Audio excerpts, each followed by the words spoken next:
아멘. 태초에라는 제목으로 같이 하나님의 말씀을 나누겠습니다.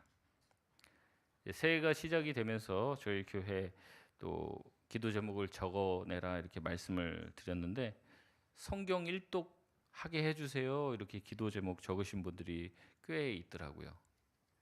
그냥 일독 하시면 되는데 일독하게 해주세요라고 기도 제목까지 써놓은 걸 보면 그만큼 이렇게 일독하는 게 쉽다는 거예요, 어렵다는 거예요? 어렵죠. 성경 일독하려고 하면 처음 피는 곳이 어디입니까? 창세기입니다. 시작했는데 올해 일독을 만약에 못했어요. 내년이 됐습니다. 다시 올해는 꼭 일독해야지. 처음 피는 곳이 어디입니까? 창세기입니다. 창세기만 계속 읽습니다. 창세기 전문가들이죠. 창세기를 많이 봤기 때문에 잘 안다고 생각합니다. 근데 의외로 우리가 모르는 게 창세기입니다. 왜냐하면 읽다 보면 잘 모르는 내용들도 등장하고 쉽게 납득이 되지 않거나 이해가 되지 않는 내용들이 있습니다. 그래서 제가 사실은 부임할 때부터 언젠가는 창세기를 해야 될 텐데 이렇게 생각을 하고 마음먹고 해도 선뜻 창세기를 할 수가 없어요. 조금 아시는 분들은 이게 쉬운 책인 것 같은데도 사실상 이제 이걸로 말씀을 전하려면 정말 어려운 책이 이 창세기 말씀입니다. 그러니까 엄두가 안 나는 거예요. 괜히 제가 뭘 건드렸다가는 역공을 맞을까봐 제가 이거를 쉽게 이렇게 건드리지 못해요. 창세기가 가지고 있는 놀라운 은혜가 있어요. 그만큼 굉장히 논쟁적인 책이 바로 창세기입니다. 그래서 이제 제가 될 수 있으면 이 창세기를 강해하면서 불필요한 얘기는 될 수 있으면 안 하려고 하는데 그래도 꼭 이 얘기는 또 드려야겠다라는 말씀을 드려보려고 합니다. 그리고 우리 장로교 또 개혁주의 전통의 입장에 서서 이 창세기를 보려고 하고 있고요. 그리고 또 현대를 사는 우리 현대인들이 가질 수 있는 또 여러 가지 창세기에 대한 도전들과 공격들이 있습니다. 거기에 대한 주장들을 조금 소개하고 거기에 대해서 우리가 어떻게 반박할 수 있고 또 반대할 수 있는 주장들이 있는지를 또 살펴보려고 합니다. 그러니까 사실 창세기가 굉장히 쉬운 책이고 구약의 첫 책이고 사람들이 매해 시도해보는 책이 창세기이지만 창세기는 온갖 난제로 뒤덮여 있습니다. 그럼에도 불구하고 굳이 창세기를 해야 되느냐? 그만큼 창세기가 중요하기 때문에 다루려고 하는 거예요. 어떻게 보면 성경 66권의 서론격이 되는 것이 창세기입니다. 여러분 창세기를 모르고 성경을 이해하는 것은 거의 불가능해요. 거의 불가능. 근데 창세기가 어떤 책입니까? 한번 말해보라고 하면 선뜻 얘기하는 사람들이 없는 것도 현실입니다. 그래서 이 창세기는요, 교회를 오래 다니신 분들한테도 한 번쯤은 이렇게 말씀을 깊이 보는 게 되게 중요하고 또 초신자다 내가 성경을 잘 모른다. 근데 알고 싶다. 그러면 첫 번째로 시도해야 될 책이 바로 창세기입니다. 그렇기 때문에 창세기를 꼭 다뤄야 되는데 이제 겁이 나는 거죠, 저조차도. 작년부터 책을 봤어요, 사다가. 작년부터. 조금씩 시간 날 때마다 계속 봤어요. 그런데도 불구하고 부족함을 느끼게 됩니다. 그래서 여러분이 하실 수 있으시면 이 창세기 강의하는 동안 중간에 한두 번 정도 쉴 것 같아요. 너무 이 계속 진행하면 또 그렇기 때문에 한번 중요한 이제 포인트마다 좀 끊어서 할 계획을 가지고 있는데 한 3년에서 4년 걸리지 않을까. 장수가 50장입니다. 창세기가 1년이 52주고 뭐 절기설교 빼고 이제 오늘도 1장 하는데 1장 1절만 하잖아요. 이렇게 나가면 언제까지 나가겠습니까? 한 3년, 4년 이렇게 생각하고 있는데 어쨌든 여러분이 꾸준히 잘 따라오시면은 신앙에 아주 든든한 이제 토대를 잘 놓을 것이라고 생각하고 말씀드렸듯이 창세기에 관한 굉장한 도전들이 있습니다. 그 도전들에 대해서도 우리가 할 말이 생길 수 있다는 거죠. 그래서 여러분이 창세기를 잘 살펴볼 수 있는 계기가 됐으면 좋겠습니다. 우리 창세기는요, 기록의 목적이 있습니다. 모든 성경은 그냥 기록된 게 아니라 기록의 목적이 있습니다. 근데 이제 기록의 목적은 이것을 기록한 저자와도 연결이 되어 있습니다. 보통 창세기는 우리 개신교 또 우리 합동 측 교단 예수교 장로의 합동 측 교단에서는 모세가 썼다라고 보통 대부분 이야기하고 있습니다. 근데 우리 교단을 제외한 다른 교단에서는 모세가 썼다고 안 믿는 사람들도 상당수가 있습니다. 그래서 우리 교단에서는 이제 믿는 거죠. 모세가 썼다. 그래서 모세가 쓴 책들이 5권이 있는데 창세기, 출애굽기, 레위기, 민수기, 신명기 요 5권. 이걸 모세 오경이라고 얘기합니다. 저는 그렇게 배웠고 그렇게 믿고 있습니다. 이 모세가 창세기를 기록했다. 그러면 이유가 있다는 거예요. 왜 기록했냐? 누구에게 뭘 알려주기 위해서 기록을 했는가? 모세는 출애굽한 이스라엘 백성들에게 자신들에 대한 기원, 오리진에 대해서 설명하고자 이 창세기를 기록을 했다고 봅니다. 이제 출애굽한 이스라엘 백성. 이제 애굽이라고 얘기하니까 이게 무슨 나라냐? 이제 이집트를 얘기를 하는 거죠.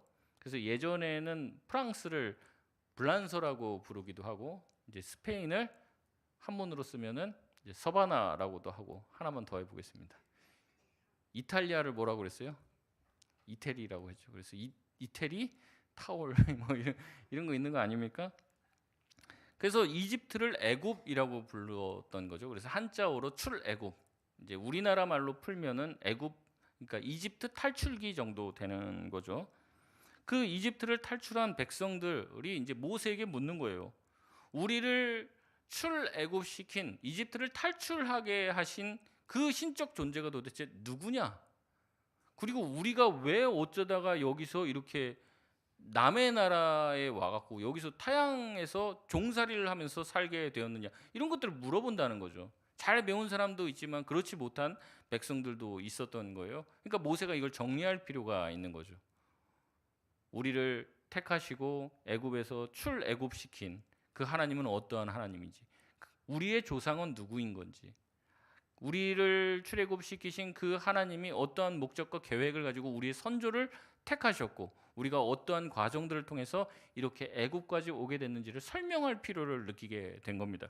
그래서 하나님에 대해서, 사람에 대해서, 천지 창조에 대해서 설명한 내용이, 그 목적을 가지고 이스라엘 백성들이 믿는 하나님이 세상을 창조하고 너희를 선택해서 여기까지 이끌어 오신 하나님이다라는 것을 가르치기 위해서 창세기를 기록한 것이죠. 그렇기 때문에 우리는 창세기를 읽을 때 이 기록 목적을 기억해야 합니다. 지hợp 적인 문제에 너무 막 얽매여서 여기서 네피림이 뭐냐 이런 거에 너무 깊이 들어갈 필요가 없어요. 막 거기에 한번 이제 꼬이기 시작하면 정신 없습니다. 그냥 이제 우리가 아는 거는 알고 좀 모르는 거는 이제 그런 이런 얘기도 있고 저런 얘기도 하고 이제 좀 넘어가고, 기록 목적에 대해서 조금 더 길을 잃지 않고 성경을 제대로 보면 이 저자에게 주신 하나님의 영감이 있잖아요. 하나님께서 영감하셔서 그 저자를 통해서 말씀하고 계신 바를 놓치지 않고 따라갈 수 있으리라 생각합니다. 우선 본문 말씀을 한번 들어가면서 보겠습니다. 우리 1장 1절인데 너무 중요합니다. 우리 다시 한번 읽어보겠습니다. 시작. 태초에 하나님이 천지를 창조하시니라. 아멘. 너무 단순한 구절입니다. 그러면서도 장엄함을 담고 있는 구절인 거죠. 아주 어마어마한 일을 성경은 담백하게 표현하고 있습니다. 너무 큰 일을 짧은 구절에 담다 보면요, 많은 오해가 생기는 거예요. 많은 오해, 많은 해석이 따르게 되는 거죠. 오늘 이 말씀을 한 단어 한 단어씩 보기를 원하는데 히브리석 원어의 순서를 따라서 하려고 합니다. 원어의 순서 따라서 얘기하면 이거예요. 태초에 하나님이 창조하셨다 천지를, 이렇게 됩니다. 이게 이제 히브리석 순서입니다. 먼저 태초에를 살펴보겠습니다. 성경의 첫 단어는 태초에입니다. 이 말 자체도 해석에 논란이 많습니다. 이 태초에 시작하는 단어부터 문제가 있어요. 히브리어로는 보통 읽을 때 브레시트라고 읽는데 베레시트라고 읽기도 합니다. 번역도 다릅니다. 히브리어에서는요, 이 태초에라는 단어에 정관사가 없어요. 그런데 영어 번역에서는 정관사가 들어갑니다. 그래서 영어로는 in the beginning, the beginning이라고 얘기해서 유일한 그 시작에, 이런 식의 표현을 씁니다. 우리나라 공동 번역에도 이것을 차용해서 한 처음에라고 번역을 합니다. 그러니까 태초에라는 말도 한자어예요. 우리말이 아니고. 근데 한자어냐 뭐 우리말이나 이걸 떠나서 이 말과 단어 하나 자체에 수많은 해석을 지금 하고 있다는 거죠. 그리고 이것을 어떻게 번역할지에 대한 문제도 있습니다. 여러분은 그렇게 중요하게 생각하지 않겠지만 1절과 2절 간의 관계를요, 종속적으로 볼지 아니면 주절로 볼지에 대해서 해석이 또 다릅니다. 만약에 이걸 주절로 보면 우리가 지금 읽은 것처럼 태초에 하나님이 천지를 창조하시니라 이렇게 해석이 됩니다. 근데 이거를 종속절로 해석을 하면 어떻게 되냐면 하나님이 천지를 창조하시는 그 시작에 이렇게 됩니다. 뭔 차이가 있는지 모르시겠죠? 태초라는 그때 하나님이 천지를 창조하시는 것과 하나님이 천지를 창조하려고 하는 그 시점, 그 시작을 얘기하는 게 다른 거예요. 근데 그렇게 해석을 하면요, 하나님이 무에서 유를 창조하는 것처럼 이제 해석이 안 되고, 종속절로 해석하면 하나님이 창조하시는 그 처음 시작을 얘기를 하면은 하나님이 뭔가 어떠한 것에서부터 유에서 유를 창조하는 것으로 해석할 여지가 굉장히 많이 있습니다. 그래서 이것 가지고도 싸워요. 벌써부터 쉽지가 않죠. 굉장히 많은 논란들이 있는데 다음 주에 2절 할 때 한번 다시 살펴보려고 합니다. 그런 논란에도 불구하고 대부분의 학자들은 그래서 결론을 냅니다. 1장 1절을 지금 그대로 두는 것이 좋다.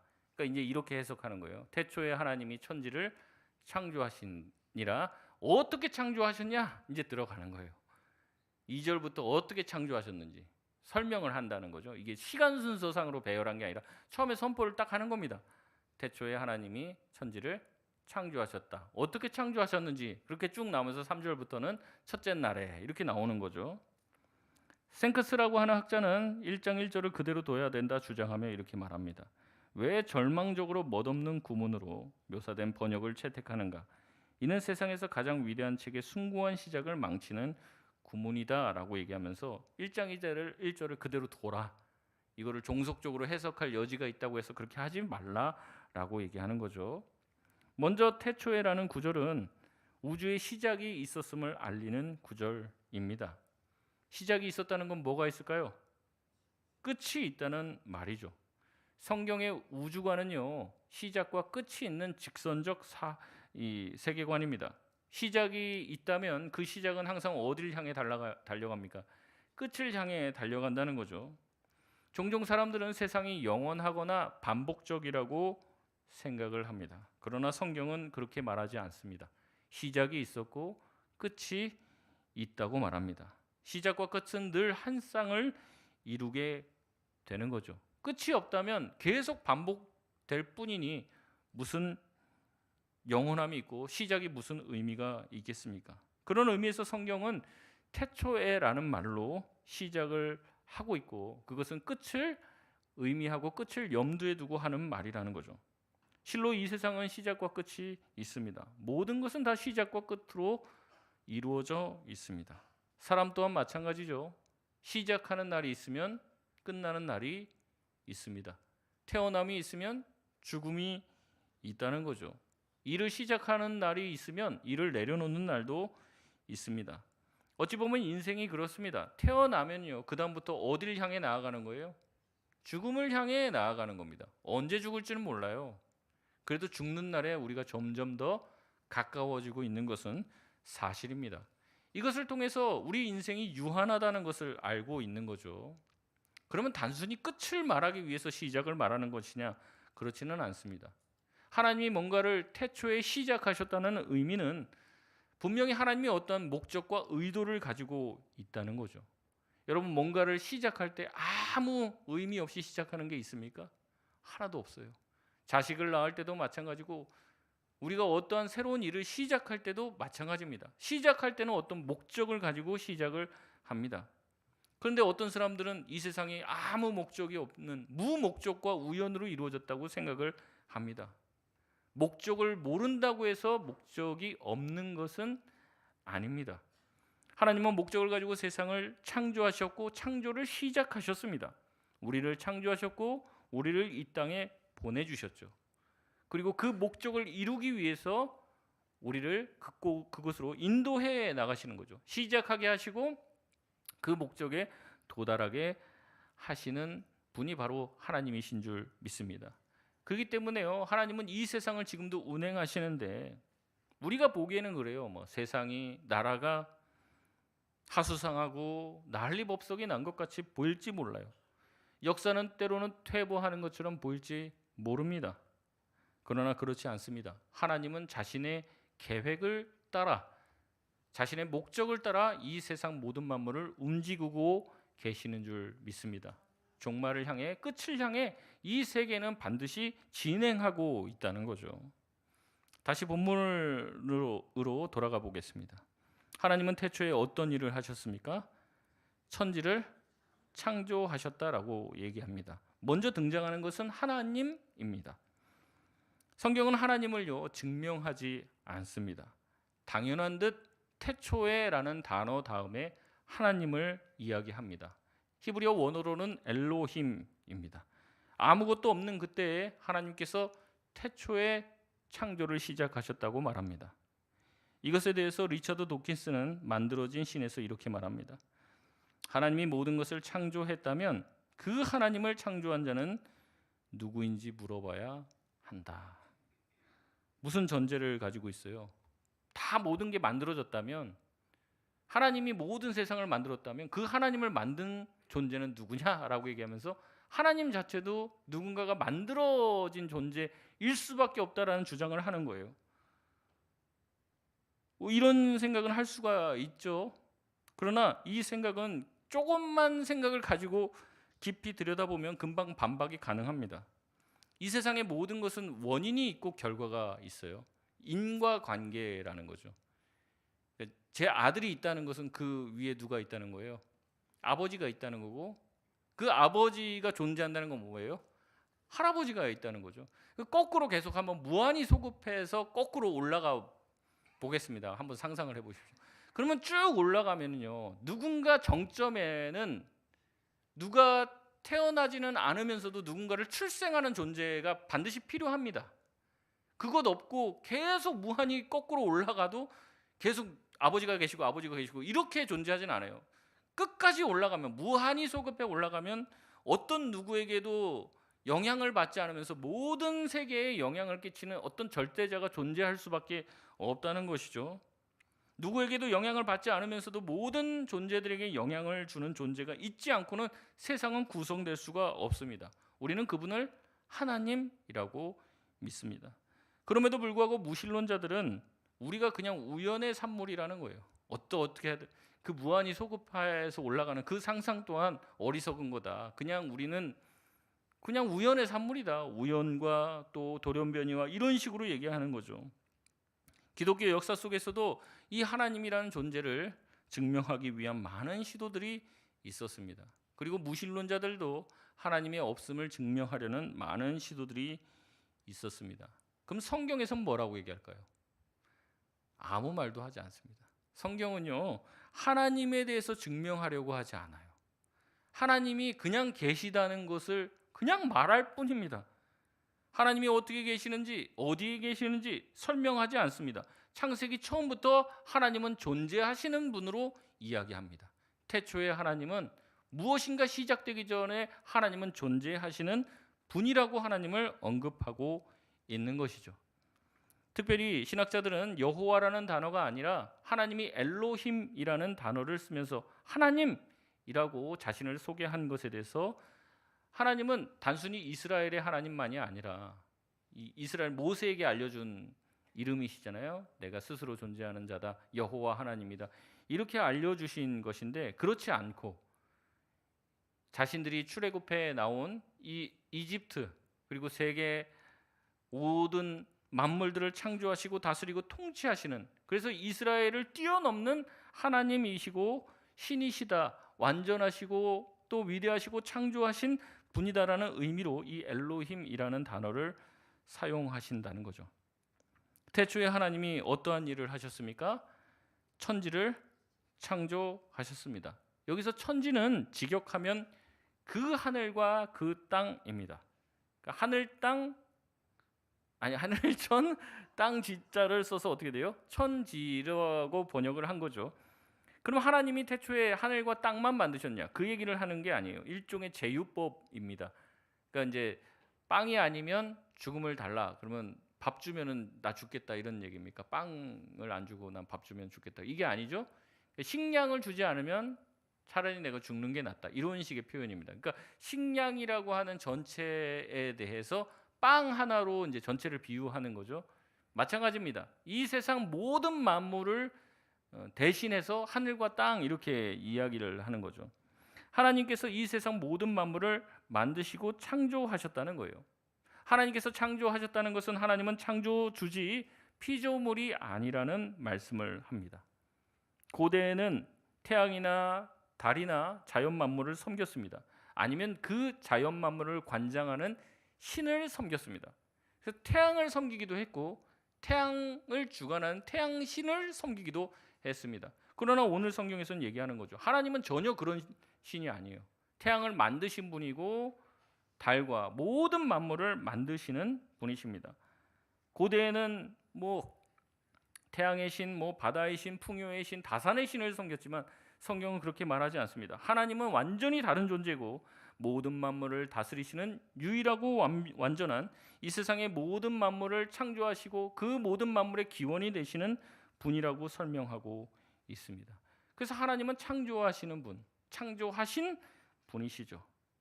근데 이런 이야기를 들으면요, 기독교인들 중에서도 안 믿는 분들이 있어요. 그리고 하나님께서 이 세상을 창조하셨다는 것에 대해서 공격하는 사람들은 이러한 얘기를 합니다. 고대 동시대에 창조설화를 언급하며 그러한 문어들과 이 창세기를 비교하며 창세기가 그 고대의 설화를 베낀 거라는 거예요. 대표적인 연구가 바벨로니아 서사시인 에누마 엘리시라고 하는 석판입니다.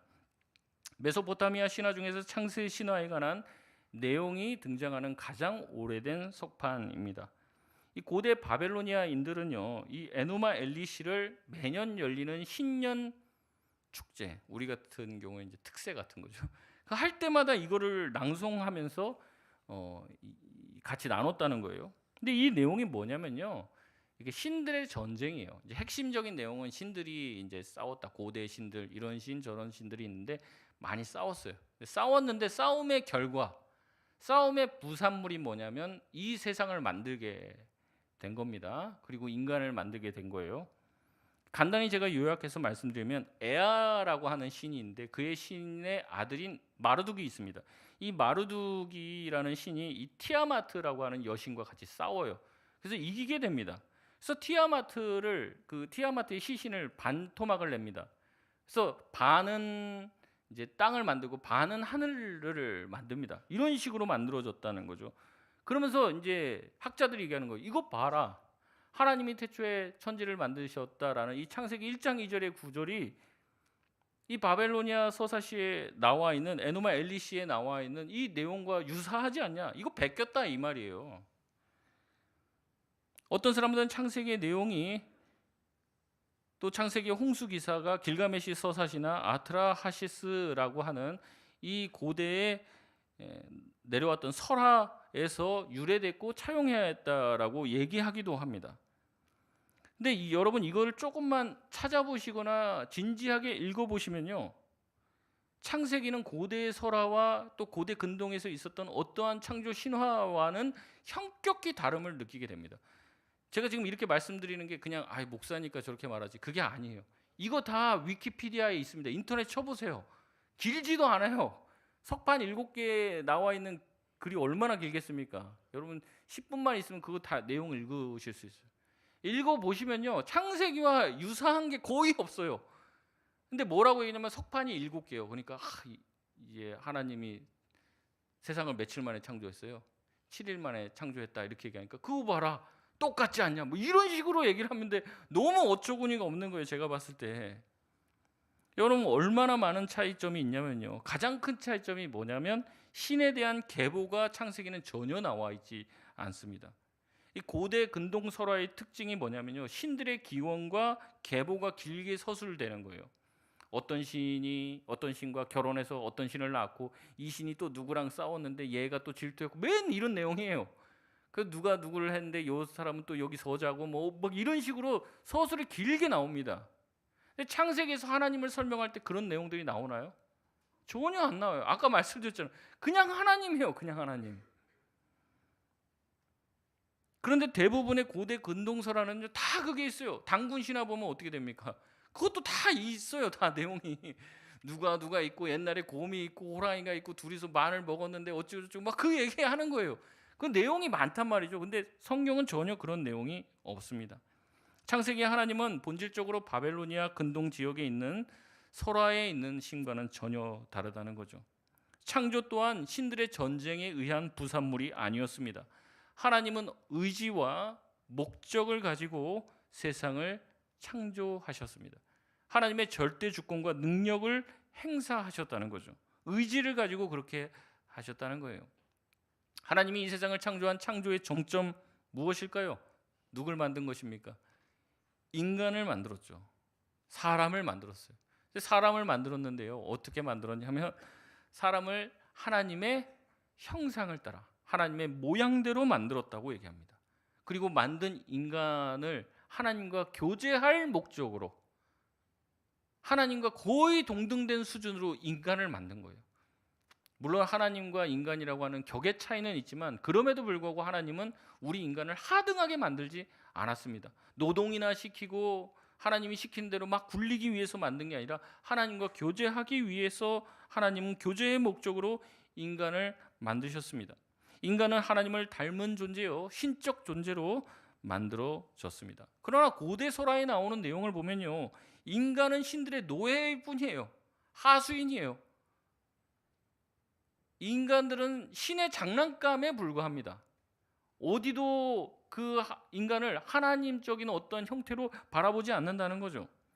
아까 말씀드렸던 가장 오래된 이 고대 설화인 에노마 엘리시의 한 부분을 인용해서 말씀드리겠습니다. 여기서 인간 창조를 이렇게 말합니다. 나는 태초에 생명체를 만들어 그의 이름을 사람이라 할 것입니다. 나는 태초의 생명체로서 사람을 만들어 그에게 신들의 모든 노고를 부담시켜 신들이 자유로이 숨 쉴 수 있도록 할 것입니다 라고 말합니다. 창세기에는요, 어떤 신화적인 내용도 들어가 있지 않고 등장하지 않습니다. 당시 사람들이 신격화시키는 태양과 달을 위대한 존재로 묘사하지도 않습니다. 신학자들이 얘기하는데 창세기의 가장 큰 이질적, 다른 문화에서 발견할 수 없는 이질적 특징이 뭐냐? 해, 달 이런 표현을 창세기 1장에서 쓰지 않았다는 거예요. 그러니까 태양, 달 이런 게 그들한테는 굉장한 존재인데 안 씁니다. 창세기 1장에서 해, 달을 표현하는 말은 뭐예요? 낮을 주관하는 광명체입니다. 그냥 밤을 주관하는 광명체요. 그 정도의 묘사를 할 뿐입니다. 위대한 존재로 그리지를 않고 있다는 거죠. 고대 설화는요, 눈에 보이는 것 이면에 신들의 전쟁과 사건을 언급하며 그것을 통해 사물이 만들어졌다고 얘기합니다. 하지만 창세기에서 말씀하는 모든 만물들은요, 하나님의 말씀을 통해서 이루어집니다. 만일 창세기가 바벨로니아 실화와 길가메시 서사시를 인용하고 차용한 것에 불과하다면 어떻게 그 핵심 내용에서부터 이렇게 차이가 날 수 있겠냐는 거예요. 이것을 깊이 들여다보지 않고 일부 비슷한 부분을 이용해서 창세기와 성경을 공격하려고 했던 수많은 사람들의 공격의 시도를 자세히 뜯어보지도 않고 기독교인들도 진짜네 이렇게 하고 넘어가요. 옛날에 이제 뭐 SBS나 이런 데서도 방송을 하고 많이 했거든요. 와, 굉장히 깨어 있는 척 얘기를 해요. 근데 제가 보면 성경도 잘 몰라요. 그리고 과거의 고대 제가 그런 것도 전문가는 아니지만 잘 살펴보지도 않고 거기에 너무 딸려간다는 거죠. 이제 가끔 저도 무슨 전문가는 아니지만 도올 김효공이나 이런 거 봅니다. 뭔 소리 하나 싶어갖고 얘기하면은 교회를 공격하고 성경에 대해서 막 이거 잘못됐다 얘기하는데 하나도 성경을 몰라요. 성경을 좀 알고 몇 번 읽어봤다고 본인이 얘기하는데 전혀 다른 해석들을 하고 기독교에서 전혀 말하지 않는 내용들을 말하면서 기독교 잘못됐다 공격을 하는 거예요. 제가 그 사람이 말하는 기독교는 기독교도 아닌데 자기가 성경을 읽어보니까 기독교는 이렇다는 거예요. 그러면서 막 기독교를 공격해요. 저도 그런 기독교라면 공격을 받아야 된다고 생각을 해요. 근데 전혀 아닌 내용들을 가지고 얘기하는데 기독교인들이 다 거기 속아 넘어가고 있어요. 왜 속아 넘어갈까요? 그 기독교인조차도 성경을 잘 모르니까 그러는 거죠. 애초에 고대의 다신론 사회가 주를 이루는 상황에서 모세가 왜 이 창세기를 기록했다고 했습니까? 우리를 인도한 하나님이 어떤 존재인지를 말하려고 하는데 만약에 모세가 지어냈다고 쳐보자는 거죠. 다신론 사회예요. 모든 사회가 다신론이 기본 신이에요. 근데 여기서 유일하신 하나님, 그리고 그들이 그렇게 존경하는 태양과 달과 물과 뭐 이런 것들을 아무것도 아닌 것처럼 취급하는 그 신을 모세가 창조하겠습니까? 모세가 설득력 있게 사람들에게 다가가려면 어떤 신에 대해서 얘기해야 돼요? 다신을 얘기할 수밖에 없어요. 근데 모세가 얘기하는 것은 한 분 하나님, 위대하신 하나님, 엘로힘 하나님, 여호와 하나님을 얘기하고 있는 거죠. 이것은 그런 주장은요, 당시의 사람들이 고안해낼 수 없는 이야기입니다. 그럼에도 불구하고 창세기는 매우 오랫동안 공격을 받아왔습니다. 강력한 도전을 받았어요. 왜냐하면 이 창세기를 인정하느냐 인정하지 않느냐, 거기서 뭐가 갈리는 거예요? 하나님을 믿느냐 안 믿느냐가 갈리는 거예요. 이 창세기가 맞다라고, 하나님이 세상을 창조하신 게 맞다고 인정하면 신앙을 가져야 되잖아요. 그러니까 신앙을 갖기 싫으니까 어떻게 하는 거예요? 창세기를 부정하는 거예요. 공격하는 거예요. 창세기를 난도질을 하는 겁니다. 지금도 창조주 하나님을 부정하는 많은 지성인들이 하나님의 창조 세계를 부정합니다. 이 세상 모든 것은 우연의 산물이고 아무런 목적성도 없다고 이야기하고 있죠. 그러나 반대로 창세기를 읽으며 많은 사람들이 지금도 거기서 신적 영감을 얻고 신앙을 시작하는 계기가 바로 창세기를 통해서 우리 가운데 주어지는 줄 믿습니다. 이와 같은 사실은 하나님의 창조가 그때 최초에 한 번 시작되고 끝나지 않았음을 우리 가운데 보여줍니다. 하나님은 지금도 창조의 사역을 하십니다. 우리의 마음과 영혼을 새롭게 창조하시는 줄 믿습니다. 다윗은 그래서 이렇게 하나님의 창조 사역을 노래합니다. 시편 51편 10절 말씀 우리 같이 한번 읽겠습니다. 시작. 하나님이여 내 속에 정한 마음을 창조하시고 내 안에 정직한 영을 새롭게 하소서. 아멘. 하나님은 지금도 우리 마음에 정한 마음을 새롭게 창조하시는 줄 믿습니다. 믿음 없는 자들에게 믿음을 창조하시고 어긋난 인생을 다시 빚으셔서 걸작을 만드시는 분이 하나님이십니다. 그래서 사도 바울은 얘기해요. 하나님은 토기장이시다. 토기장이. 저도 초등학교 때 가서 이제 물레 돌리면서 이제 그릇 이렇게 만들어 봤는데요. 처음에 하면 잘 안 돼요. 조금만 이렇게 잘못 만져도 막 그릇이 막 엉망이 됩니다. 그러면 이제 선생님이 와서 어떻게 하냐면 딱 멈추고 다시 이렇게 잘 잡아줘요. 다시 이렇게 처음 반죽처럼 이렇게 만져서 이제 돌아가게 하고, 자 이렇게 하는 거야 이렇게 하면서 제 손을 딱 잡아주시면서 이렇게 만지면 또 아름다운 작품이 되는 거죠. 마치 하나님이 그렇게 하시는 거예요. 우리가 우리 나름대로 우리 인생을 빚어 나가다 보면 우리 그릇이 엉망진창이 될 때가 많이 있죠. 근데도 하나님은 어떻게 해요? 그걸 그냥 버려버리지 않고 다시 빚으신다는 거죠. 그래서 우리로 하여금 아름다운 그릇이 되게 하십니다. 그렇기 때문에 하나님은요 위대한 예술가십니다. 높은 곳에서 세상 만물을 보세요. 아름다운 풍경을 보세요. 어제도 산동네 가고 그걸 날렸는데 딱 보니까 정말 그 산이 너무 아름답게, 거기 또 다 눈이 내려갖고 있는데 참 풍경이 좋다 이런 생각들을 했습니다. 그렇게 조금만 높은 봉우리에 올라가도 우리는 위대한 자연 만물 안에 감탄하게 됩니다. 우리는 신적인 존재를요 위대한 광경을 통해서 느끼게 되는 거죠. 그걸 보면서 위대하신 하나님을 찬양하게 됩니다. 정말 경치가 좋은 곳 한번 그런 데 가보십시오. 그러면 이제 막 찬양이 나와요. 저만 그런지 모르겠지만 근데 찬양을 하잖아요. 그 크신 하나님의 사랑 막 찬양을 하잖아요. 그러면 제 안에 그 제가 봤던 풍경으로 인한 감흥 이상의 감동이 밀려와요. 그런 위대한 광경을 보면서 제가 찬양할 때 제 안에 있는 그런 감격이 완성되어져 가고 더욱더 풍성해짐을 느끼게 되는 거예요. 누가 시켰습니까 저보고? 찬양하라고? 아니에요. 근데 찬양하면요 이 감정이 더 풍성해지고 더 내 마음에 기쁜 영혼이 남게 된다는 거죠. 요새는 보면 별을 보지 못해요. 그러나 시골 가면 아직도 별을 많이 볼 수 있는데, 제가 중학교 2학년 때인가 수련회 갔다가 저녁 집회 끝나고 숙소까지 가는 길이 좀 길었어요. 불이 하나도 없는 거죠. 랜턴 이제 바닥에 이렇게 키면서 가는데 하늘을, 야 하늘 봐, 누가 한 명이 그랬어요. 하늘 보니까 막 별이 쏟아질 정도로 막 가득 차 있더라고요. 그래서 우리가 우와 하면서 숙소로 가는 길을 다 멈추고 하늘을 얼마나 오랫동안 쳐다봤는지 몰라요.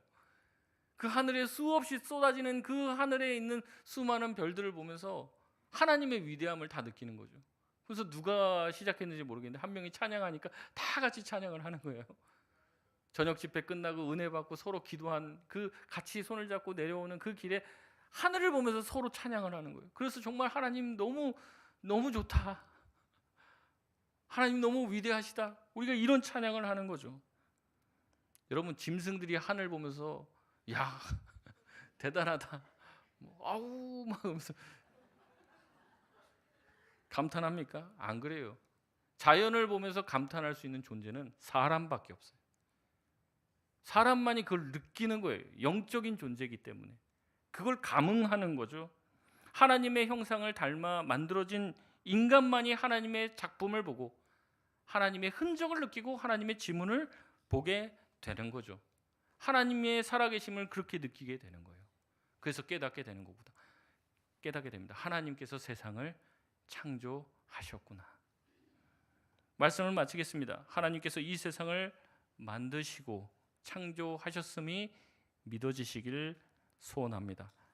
꽃을 바라보며 거기서 꽃만 보지 마시고 꽃 가운데 새겨져 있는 하나님의 위대하심을 볼 수 있길 바랍니다. 새소리를 들으며 그냥 저게 지저귀는 소리가 아니라 하나님을 노래하는 소리로 들리실 수 있길 바랍니다. 온 세상을 보면은 하나님이 내가 살아있다, 내가 온 세상을 만들었다라는 흔적을 볼 수 있어요. 우린 느낀단 말이에요. 자꾸 그걸 부정하지 마시고 그걸 느껴보십시오. 하나님이 이 세상을 창조하시고 우리에게 선물로 주셨다는 생각들을 하면 할수록 우리 가슴이 벅차오름을 느끼게 됩니다. 정말 감사하고 찬양이 절로 나오죠. 저는 바다를 좋아합니다. 특히 파도를 좋아합니다. 바닷가에 카페에 앉아갖고 파도를 보고 있으면요, 무슨 뭐 물멍 한다고 멍 때리고 그거 본다 그렇게 얘기하는데, 파도를 보면요 칠 때마다 달라요. 칠 때마다 한 번도 같은 파도가 치는 법이 없습니다. 파도가 부서지는 것, 거품이 치는 것, 이게 다 달라요. 그럼 계속 보고 있는 거예요. 또 이번에는 무슨 파도가 칠까, 무슨 물결이 칠까, 계속 보는 거예요. 시간 가는 줄 모르는 거예요. 거기 안에 하나님의 위대하심과 비밀이 숨겨 있다는 거, 하나님의 숨결과 하나님의 개입이 느껴지는 거죠. 그러니까 또 하나님을 찬양하게 되는 거고. 여러분, 왜 우리가 창조에 대해서 공부합니까? 왜 배웁니까? 창조 세계를 보면서 누구를 보기 위해서요? 하나님을 바라보기 위해서. 그리고 하나님을 바라보면 뭐가 나옵니까? 이 위대하신 만물을 창조하시고 우리를 만드시고 이 세상을 이끌어 가시는 하나님의 살아계심 때문에 주님을 높이고 찬양하게 되는 것이죠. 이것이 하나님께서 저와 여러분에게 원하시는 겁니다. 어거지로 옆으로 뭐 찔러갖고 찬양하는 게 아니에요. 하나님의 위대하심을 보길 원합니다.